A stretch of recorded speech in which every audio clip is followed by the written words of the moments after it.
नमस्कार दोस्तों, मैं धीरेन्द्र आपका अपने वीडियो में स्वागत करता हूं। जैसा कि आप देख सकते हैं, आज हम क्लास 8th एनसीईआरटी हिस्ट्री का 5th चैप्टर डिस्कस करने जा रहे हैं। 5th चैप्टर क्या है? When people rebel 1857 and after. People यानी लोग, रेबल यानी विद्रोह करना। क्या करना? विद्रोह करना। यानी कि जब लोगों ने विद्रोह कर दिया, कब? 1857 में, एंड आफ्टर और उसके बाद। Policies and the people. Policies और लोग। पॉलिसी यहाँ पे किसकी पॉलिसी की बात हो रही है? यहाँ पे ईस्ट इंडिया कंपनी द्वारा लाई गई पॉलिसीज की बात हो रही है। In the previous chapters you look at the policies of the east India company and the effect they had on different people. तो दोस्तों, प्रीवियस चैप्टर्स में हमने देखा कि ईस्ट इंडिया कंपनी की पॉलिसीज क्या थी और वह डिफरेंट लोगों पे किस प्रकार से प्रभाव डाल रही थी। यानी कि सारे लोगों को किसी न किसी प्रकार से इफेक्ट कर रही थी। सारे लोग यानी कि राजा, रानी, पीजन, लैंडलॉर्ड, ट्राइबल, सोल्जर, सारे के सारे लोग उन पॉलिसीज से प्रभावित हो रहे थे। Kings, queens, peasants, landlord, tribal, soldiers और all affected in different veg.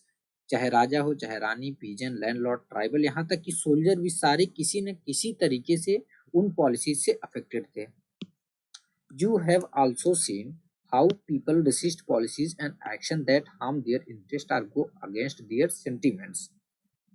Resist मतलब होता है कि विरोध करना, और सेंटिमेंट का मतलब होता है भावना। और आपने यह भी देखा कि लोग उन पॉलिसीज और एक्शन का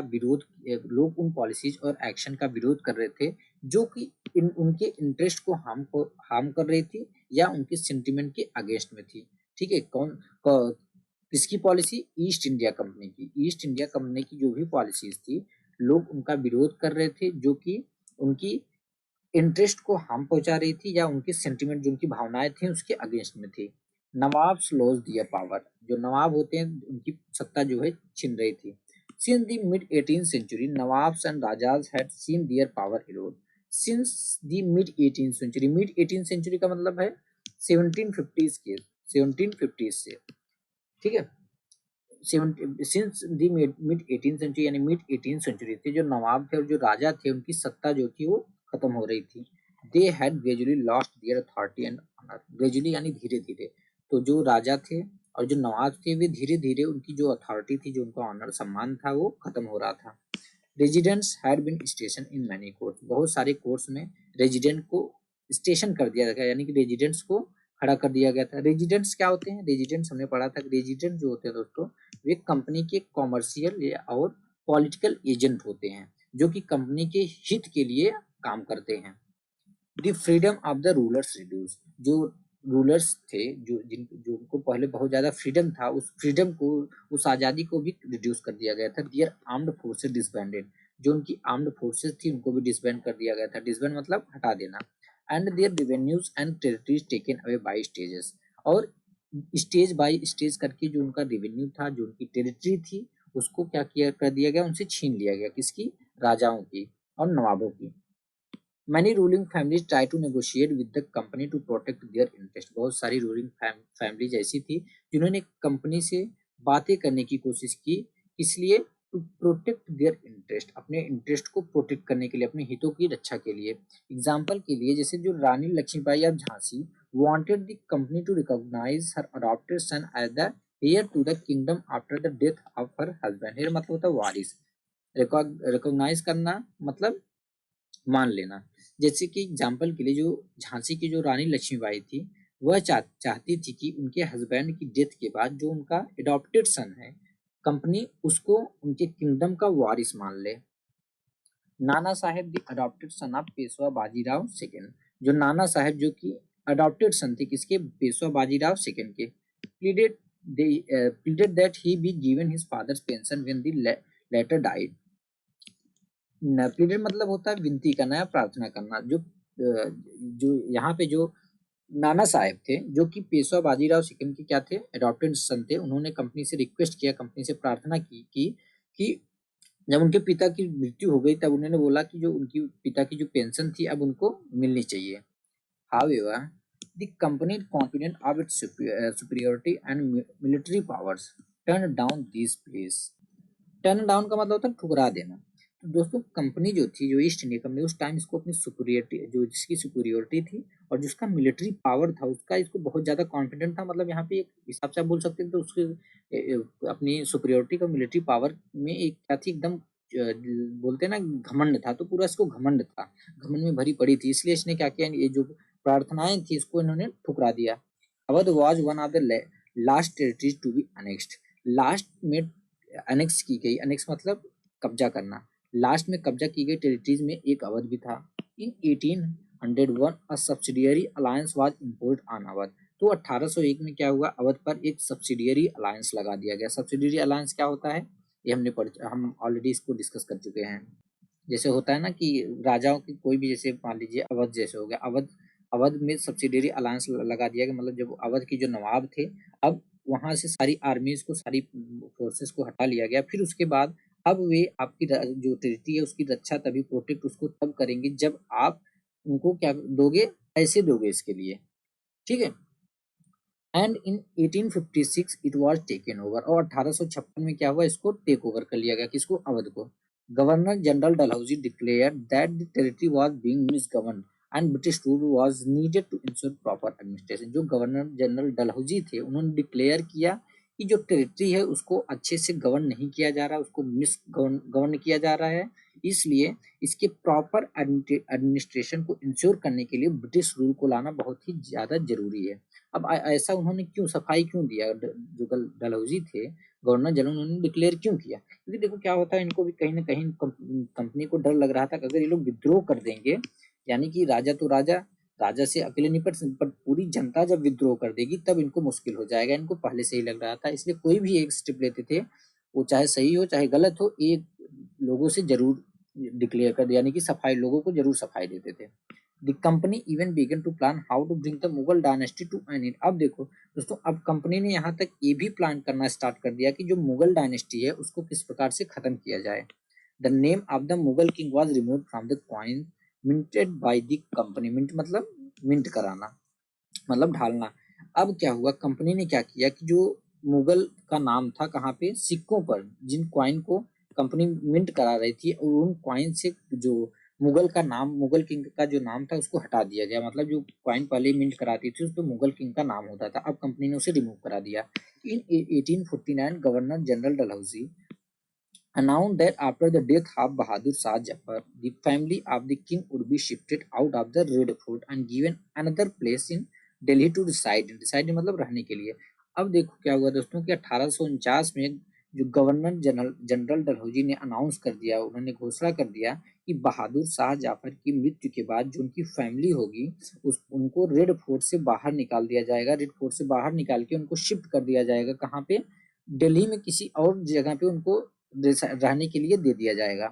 और 1856 में क्या हुआ, governor general Canning decided that Bahadur Shah Zafar would be the last Mughal king and after his death none of his descendants would be recognised as kings, they would just be called princes. Descendant मतलब क्या होता है, वंशज।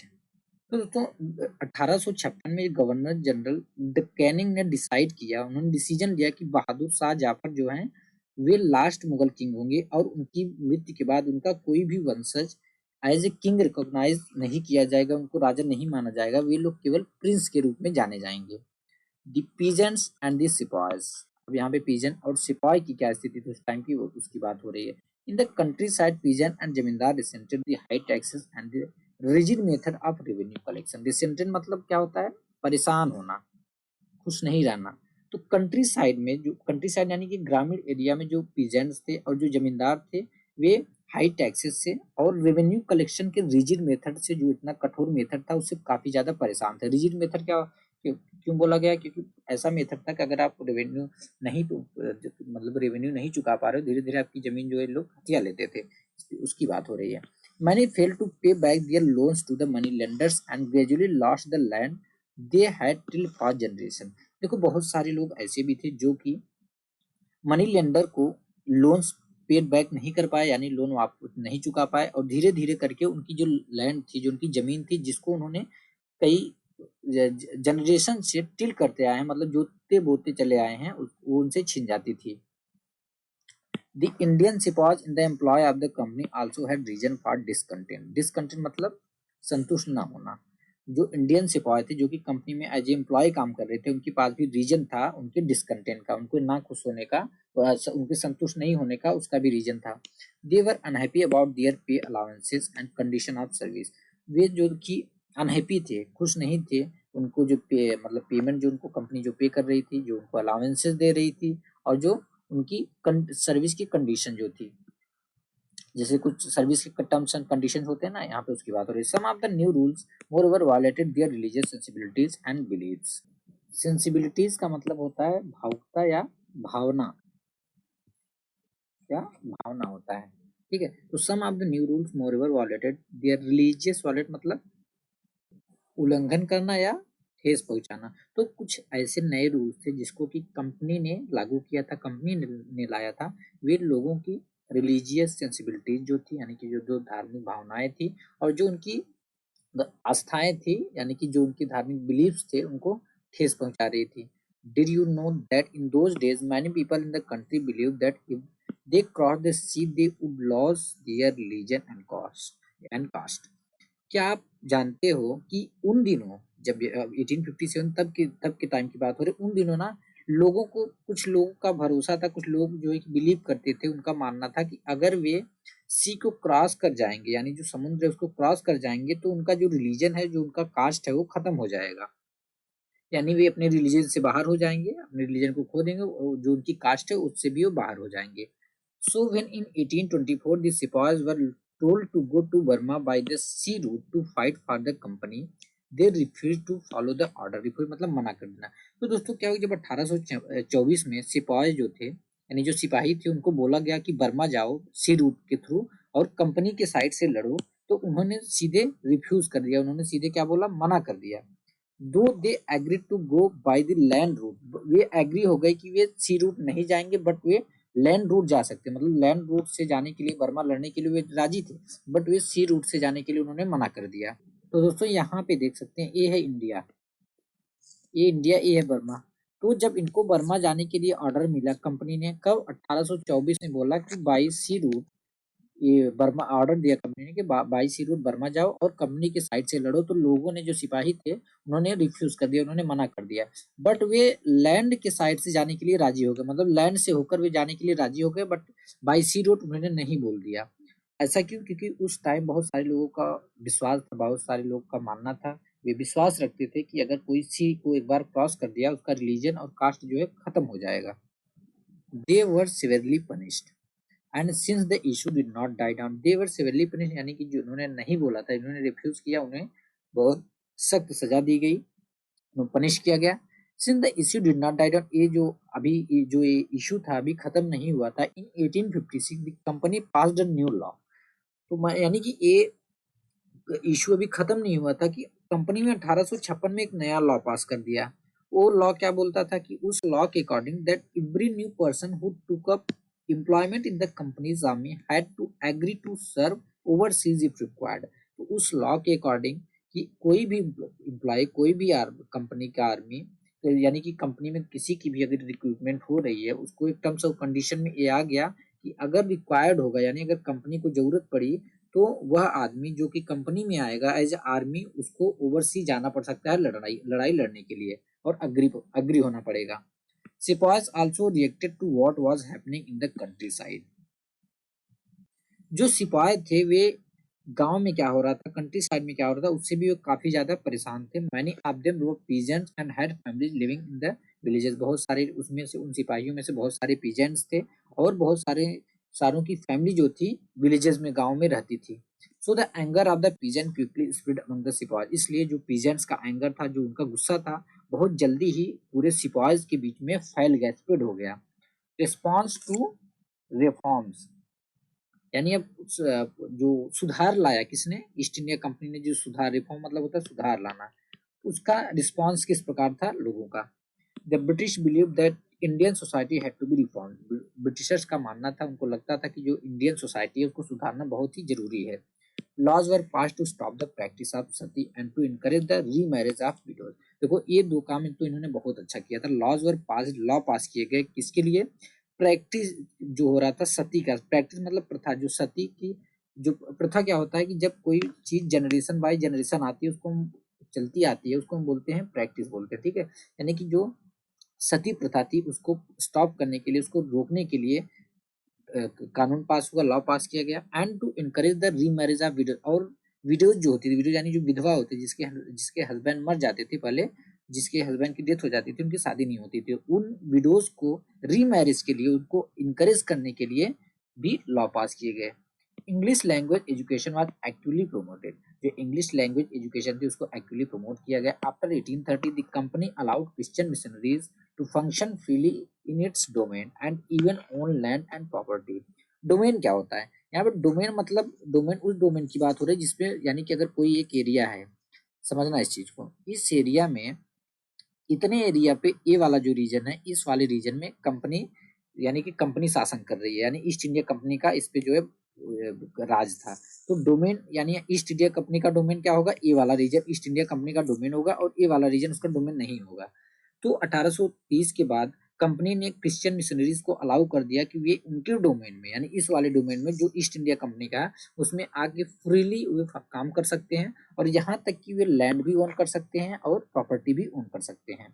इन 1850 a new law was passed to make conversion to Christianity easier। तो 1850 में एक नया law pass किया गया जिससे कि क्रिश्चियनिटी में कन्वर्ट होने के लिए उस यानी जो प्रोसेस था उसको बहुत ही इजी बना दिया गया। This law allowed an Indian who had converted to Christianity to inherit the property of his ancestor यानी पूर्वज, इनहेरिट मतलब लेना।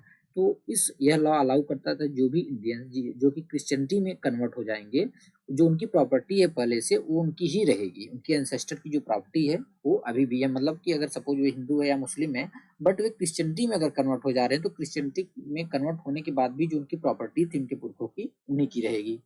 Many Indians began to feel that the British were destroying their religion। बहुत सारे Indians को ऐसा लगने लगा कि जो ब्रिटिश हैं, जो अंग्रेज हैं, वे उनके रिलीजन को डिस्ट्रॉय करने की कोशिश कर रहे हैं, या उनके रिलीजन को डिस्ट्रॉय कर रहे हैं। Their social customs and there traditional way of life. Traditional way of life क्या होता है? यानी कि जैसे हम कहीं पे, जैसे अभी आप किसी भी रिलीजन से बिलोंग करते हो, अब या किसी भी ज्योग्राफी में, यानी कि किसी भी एक ज्योग्राफिकल एरिया में रह रहे हो, तो आप एक ट्रेडिशनल वे ऑफ लाइफ होता है, आपके जीवन जीने का एक बहुत पुराना एक तरीका चला आता है। तो बहुत सारे इंडियंस को ऐसा फील होने लगा कि जो ब्रिटिश है, ब्रिटिशर्स जो हैं, वे उनके रिलीजन को और उनके सोशल कस्टम को और ट्रेडिशनल वे ऑफ जो उनकी ट्रेडिशनल वे ऑफ लाइफ है उसको डिस्ट्रॉय कर रहे हैं। There were of course other Indians who wanted to change existing social practice. Of course कुछ ऐसे भी इंडियंस थे जो कि एग्जिस्टिंग जो सोशल प्रैक्टिसेस थे उनको चेंज करना चाहते थे। You will read about these reformers and reform movement in chapter 7। आप इन रिफॉर्मर्स के बारे में और इन रिफॉर्म मूवमेंट के बारे में चैप्टर 7 में पढ़ोगे। Through the eyes of the people to get a glimpse of what people were thinking those days about British rule, study source 1 and 2। Glimpse मतलब झलक, एक झलक देखने के लिए कि उन दिनों लोग कंपनी ब्रिटिश रूल के बारे में क्या सोचते थे, आप सोर्स 1 और 2 को स्टडी करो। तो दोस्तों आपको ग्लिम्स यानी वो झलक उन दिनों जो क्या लोग ब्रिटिश रूल के बारे में क्या लोगों की थिंकिंग थी उसको जानने के लिए थोड़ा सा आपको सोर्स 1 और सोर्स 2 बॉक्स जो है पढ़ना पड़ेगा। सोर्स 1 क्या है? द लिस्ट ऑफ 84 रूल्स, यानी कि 84 रूल्स की लिस्ट। तो सोर्स 1 में क्या है दोस्तों? इसमें कि यहाँ एक महाराष्ट्र के एक विलेज में रहने वाले ब्राह्मण विष्णु भट्ट गोडसे द्वारा लिखी गई पुस्तक माझा प्रवास के कुछ एक्सेप्ट दिए। एक्सेप्ट मतलब क्या होता है? अंश। ठीक है, एक्सेप्ट मतलब क्या होता है? अंश। यानी उनके द्वारा लिखी गई पुस्तक माझा प्रवास के कुछ एक्सेप्ट दिए गए हैं। मथुरा में एक्चुअली क्या था, एक मथुरा में एक यज्ञ आयोजित किया गया था। इसमें पार्टिसिपेट करने के लिए विष्णु भट्ट और उनके अंकल जो थे साथ में जा रहे थे। कौन कौन? विष्णु भट्ट थे और उनके अंकल, दोनों लोग साथ में जा रहे थे। तो आगे विष्णु भट्ट लिखते हैं कि उनकी जो मुलाकात थी वो कुछ सिपाही से हुई, यानी कुछ सिपाहियों से हुई, जिन्होंने उन्हें बोला कि वे वापस लौट जाएं। यानी सिपाहियों ने विष्णु भट्ट को बोला और उनके अंकल को बोला कि वे वापस लौट जाएं, बिकॉज 3 दिन के अंदर चारों तरफ मैसिव अपहीवल यानी कि एक कोहराम मच जाएगा। तो जो सिपाही थे उन्होंने क्या बोला, किसको? विष्णु भट्ट को और उनके अंकल को। उन्होंने बोला कि ब्रिटिश गवर्नमेंट ने हिंदू और मुसलमानों के धर्म को नष्ट करने के लिए एकदम तुली हुई है। उन्होंने 84 रूल्स यानी 84 रूल्स की एक लिस्ट बनाई है और कलकत्ता में सारे किंग्स यानी राजाओं और प्रिंसेस को जो सारे मतलब किंग्स थे और प्रिंस जो भी प्रिंस राजकुमार थे सारे लोगों के प्रेजेंस में उसका ऐलान किया है। सिपाही ने बताया कि राजा इन रूल्स को मानने के लिए तैयार नहीं है। उन्होंने ब्रिटिशर्स को खराब परिणामों के लिए चेतावनी दे दिया, बोला कि अगर ऐसा हुआ तो उसकी चेतावनी इसका जो परिणाम होगा बहुत ही खराब होगा। ठीक है। और किंग राजा ने कहा कि अगर ये रूल इम्प्लीमेंट किए गए तो मैसिव उथल पुथल मच जाएगा, मतलब एक कोहराम चारों साइड एकदम मच जाएगा, विद्रोह मच जाएगा। राजा एंग्री होकर अपनी कैपिटल्स को लौट गए हैं। सारे बड़े लोग प्लान बना रहे थे धर्म युद्ध के लिए। डेट फिक्स कर ली गई है, जो डेट थी धर्म युद्ध के लिए, यानी एक रिलीजन के लिए लड़ रहे थे ना, तो रिलीजन के लिए एक डेट जो थी, जो युद्ध की डेट थी वो तय कर ली गई थी और मेरठ कैंटोनमेंट से एक सीक्रेट प्लान तैयार करके विभिन्न कैंटोनमेंट में भेज दिया गया था। आगे देखते हैं। अब दूसरा सोर्स बॉक्स में है there was soon excitement in every regiment. Excitement मतलब होता है कि उत्तेजना। शीघ्र ही ये जो उत्तेजना थी सारे रेजिमेंट में हो जाती है, मतलब सारे रेजिमेंट में उत्तेजना छा जाती है। तो दोस्तों इस सोर्स बॉक्स में क्या है, इस सोर्स बॉक्स में है कि उन दिनों की एक और झलक सूबेदार सीताराम पांडे की मेमोरीज से मिलती है।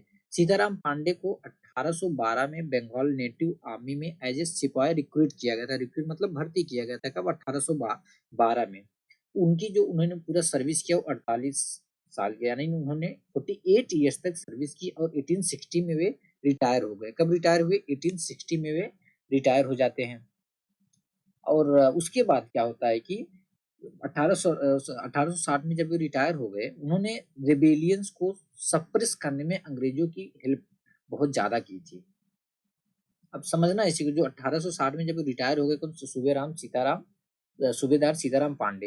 एक्चुअली ये रेबेलियन जो विद्रोही थे उनको दबाने, उनको सप्रेस करने के लिए, उनको शांत करने के लिए अंग्रेजों की बहुत मदद कर रहे थे। यहाँ तक इनका जो बेटा था वो भी रेबेलियंस के साथ था और अंग्रेजों ने सीताराम पांडे के सामने ही उनके बेटे को मार डाला। अपने रिटायरमेंट के बाद उनके कमांडिंग ऑफिसर जो थे उनका नाम था नॉरगेट। तो जब मतलब इनके बेटे को मार दिया जाता है, इन्होंने अंग्रेजों की बहुत ज्यादा मदद की सप्रेस करने के लिए रिबेलियन को। और उसके बाद जब रिटायर हो जाते हैं जो इनके कमांडिंग अफसर थे, रिटायरमेंट के बाद नॉरगेट ने अपनी मेमोरीज लिखने के लिए, मतलब नॉरगेट ने उन्हें अपनी मेमोरीज लिखने के लिए, किसकी मेमोरीज, यानी कि इनकी सूबेदार सीताराम पांडे की मेमोरीज करने उनको परसुएट कर लिया, उनको राजी कर लिया। सीताराम ने 1861 में अवधी लैंग्वेज में अपनी मेमोरीज लिखी, जिनका नॉरगेट ने इंग्लिश में ट्रांसलेशन किया और फ्रॉम सेपॉय टू सूबेदार के नाम से उसे क्या किया, प्रकाशित किया। तो जब उन्होंने प्रकाशित किया, here is excerpt from what Sitaram Pande wrote, यहाँ पे एक थोड़ा सा अंश दिया गया कि मेमोरीज से कि उन्होंने क्या लिखा था। उन्हें लिखा था, मेरा मानना है कि अवध पर हुए एनेक्सेशन से सिपाही के भीतर गहरा अविश्वास भर गया था और वे गवर्नमेंट के अगेंस्ट साजिशें रचने में लग गए थे। उसके बाद वे लिखते हैं कि agent of nawab of Awadh and also the king of Delhi were sent all over India to discover the temper of the army. तो आगे लोग लिखते हैं कि जो अवध के जो नवाब थे उनके एजेंट्स को और दिल्ली की किंग ऑफ दिल्ली, दिल्ली का जो किंग था, उनके एजेंट्स को पूरे इंडिया में भेज दिया गया था यह जानने के लिए जो आर्मी है उनका टेम्पर क्या है। They work upon the feelings of sipahis telling them how treacherously the foreigners had behaved toward their king। तो जो एजेंट्स थे उन्होंने क्या किया, सिपाही जो थे सिपाही की फीलिंग्स पे काम किया, मतलब उनको फीलिंग्स को और लाया कि telling them how treacherously the foreigners had behave toward their king. वो उनको बताते हैं कि किस प्रकार से उन्होंने उनको बताया कि जो फॉरेनर्स है उनके, उनका जो किंग है यानी उनका जो बादशाह है उनके साथ कितना बड़ा धोखा किया है। तो फाइनली उन्होंने क्या किया कि हजारों 10,000 मतलब कई हजार उन्होंने झूठ बोल डाले किसने, एजेंट्स ने, सिपाहियों को परसुएट करने के लिए, उनको राजी करने के लिए कि वो सोल्जर्स जो हैं वो म्यूटिनी कर जाए, मतलब विद्रोह कर जाएं और अपने मास्टर के खिलाफ विद्रोह कर जाएं। द इंग्लिश विद द उनका ऑब्जेक्ट क्या था कि आप restoring the emperor of Delhi to the throne, वे जो दिल्ली के जो एम्परर है उनको फिर से गद्दी पर बैठाना चाहते थे। दे maintain that this was wholly within the army's power if the soldiers would only act together and do as they were advised। और उनका मानना था कि अगर जो सिपाही मिलकर काम करें और इन एडवाइस पर अमल करें तो सेना ऐसा कर सकती है, क्या कर सकती है, यानी कि ब्रिटिशर्स से छुटकारा पा सकती है और जो गद्दी पर जिसको बैठाना चाहते हैं उसको भी, यानी बादशाह को भी वो गद्दी पर बैठा सकते हैं। ऐसा कब, जब सेना मिलकर काम करेगी और जो एक एडवाइस पे काम करेगी। और संयोग बस क्या हुआ, इसी समय गवर्नमेंट ने हर एक रेजिमेंट के कुछ लोगों को नई राइफल की यूज का तरीका बताने के लिए, इंस्ट्रक्शन बताने के लिए अलग अलग छावनियों में भेजा। इन लोगों की कुछ समय तक सिपाहियों को जो है कि इन्होंने शिक्षा दिया, यानी कि उनको ट्रेंड किया। और यानी जब वे परीक्षण दे रहे थे, तो उसी टाइम पर जब प्रशिक्षण दे रहे थे, उसी दौरान कहाँ से एक खबर फैल जाती है कि नई जो राइफल में इस्तेमाल होने वाला जो कारतूस है, उसमें गाय और सुअर की चर्बी की कोटिंग की गई है। यहाँ पे ना fat of cows and pigs, यानी कि जो नई राइफल है उसकी कोटिंग के लिए काउज और पिग्स की चर्बी का लेप लगाया गया, चर्बी की कोटिंग की गई है। और आगे भी लिखते हैं कि यानी जो हमारा रेजिमेंट था, उसी में से कुछ लोग जो है कि दूसरे लोगों को लिख कर भेजने लगे, बताने लगे इसके बारे में। And there was soon excitement in every regiment, और धीरे धीरे पूरे रेजिमेंट में एक्साइटमेंट छा जाता है। Some men pointed out that in 40 years service nothing had ever been done by the sarkar to insult their religion. उनमें से कुछ लोग पॉइंट आउट करते हैं कि इतने सर्विस में, मतलब 40 ईयर्स 40 साल में सरकार ने कुछ भी ऐसा नहीं किया कि जो हमारे रिलीजन को इंसल्ट करे, यानी हमारे रिलीजन को जिससे कुछ ठेस पहुंचे। But as I have already mentioned, the Sepoy's mind had been inflamed by the seizure of Awadh। यानी कि उन्होंने लिखा कि कुछ लोगों ने ऐसा कहा कि उनकी जो 40 ईयर्स की सर्विस थी, उसमें सरकार ने उनका जो रिलीजन था, उनका जो मजहब था, उसको चोट पहुंचाने के लिए कुछ भी नहीं किया। लेकिन जैसा कि आगे बोलते हैं, जैसा कि मैंने पहले पॉइंट आउट किया था, पहले ही जिक्र किया कि अवध पर कब्जे के कारण, जो अनेक्सेशन हुआ था, उसके कारण सिपाही पहले से ही गुस्से में आ गए थे।